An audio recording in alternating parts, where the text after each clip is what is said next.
হঠাৎ রাস্তায় আজকে মানিক কবিরের সঙ্গে হাড্ডাহাড্ডি তর্ক বিতর্ক সব রকম হবে।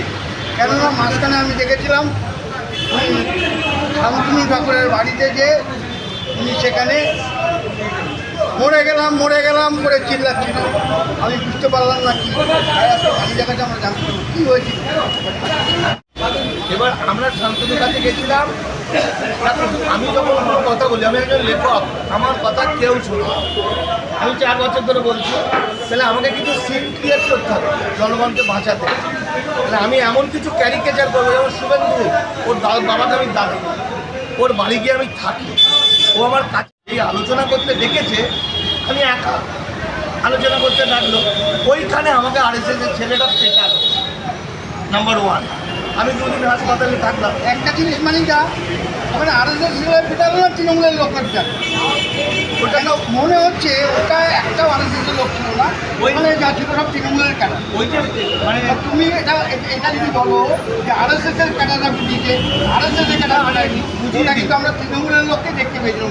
যদি ওটা তৃণমূলের লোক হয় তাহলে তোমার তৃণমূলের লোককে দেখতে পেয়েছিলাম।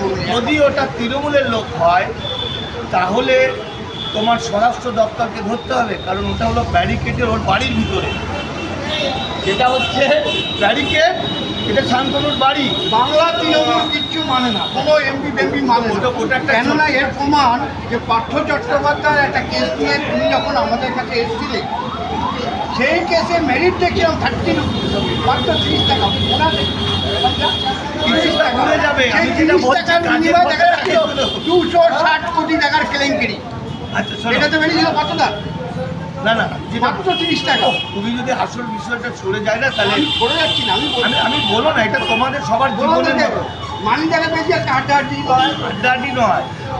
আমি কেন আরএসএস বিজেপি বললাম, সেটা হলো ওই লোকগুলো সিআরপিএফ দিয়ে ওর সিএসআইএফ দিয়ে ঘেরা, ব্যারিকেডের ভিতরে শান্তনুর বাড়ির ভিতরের অফিসের লোকরা যখন মারছে, তাহলে নিশ্চয়ই যদি তৃণমূলের হয় তাহলে এটা কেন্দ্রের বিফলতা।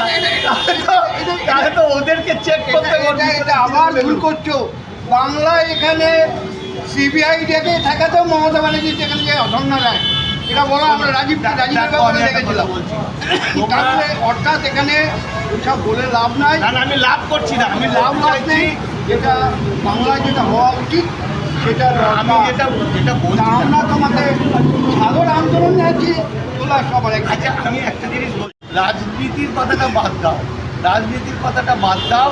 পার্থ চ্যাটার্জি যেমন আমার ব্যক্তিগত বন্ধু, সেলিম যেমন আমার ব্যক্তিগত বন্ধু, শুভেন্দু যেমন আমার ভাইয়ের মতো, তুমিও আমার ভাইয়ের মতো। কিন্তু গল্পটা আসলটা শুনে নাও।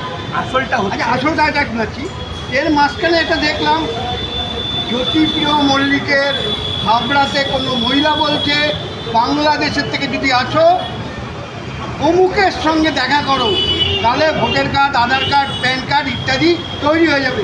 যে কালকে বাংলাদেশ থেকে এসছে তার নামে ওটা করে দেবে। তৃণমূলরা এটা বলছি, কী ব্যাপার, এটা নিয়ে কী বলছি? দেখো আমাকে শুনতে হবে। ওই যে কথাগুলো বলছে এগুলো সমস্তটা বেআইনি। তাহলে তোমাকে বলতে তাহলে কি এটাকে তৃণমূল বেআইনি করছে? না, তাহলে বেআইনি কাকে বলে এটা বুঝতে হবে। বেআইনি হচ্ছে 1908 আমাদের ভারতের সংবিধানে, বুঝতে হবে। সংবিধানের বাইরে তো কিছু নয়। বিজেপি যা করছে সমস্তটা আইন মাফিক। এবং ওইটা 2023 সাল, তুমি গল্প করছো আমি বাচ্চা ছেলে।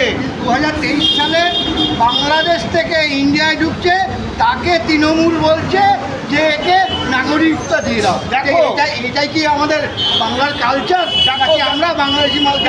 তুমি একটা দারুণ কথা বলেছো। বর্তমানে জ্যোতিপ্রিয় মল্লিক খাস বাংলাদেশের মহিলা, তার সঙ্গে প্রেম করছে, এটাও প্রমাণ আছে। দেখো তোমাদের মন্ত্রী জ্যোতিপ্রিয় মল্লিক বাংলাদেশি মেয়ের সঙ্গে প্রেম করছে, এটাও আমাদের কাছে পুরো এবং তাকে কাউন্সিলর করেছে, সেটা আমরা দেখেছি। যখন দেখতে গেছি বাংলাদেশে তার ভোটার কার্ড পাওয়া গেছে, ইন্ডিয়াতে তার ভোটার কার্ড পাওয়া গেছে, তারপরে সে কাউন্সিলর আউট হল। আমার ভূমিকাটা কোথায়? আমার ভূমিকাটা সেটা বলে দিই।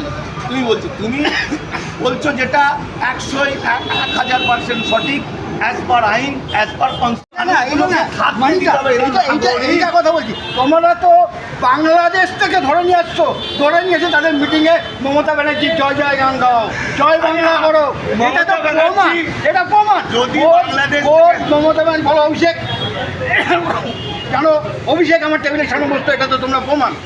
আরে বাংলাদেশ থেকে ধরে আনো, তোমরা তো তাকে মন্ত্রী করছো, তার ট্যাক্সি ভাড়া, তার ওলা ভাড়া অব্দি আমরা দিয়েছি, আমি দিয়েছি, কত জীবনের কথা আমি দিয়েছি।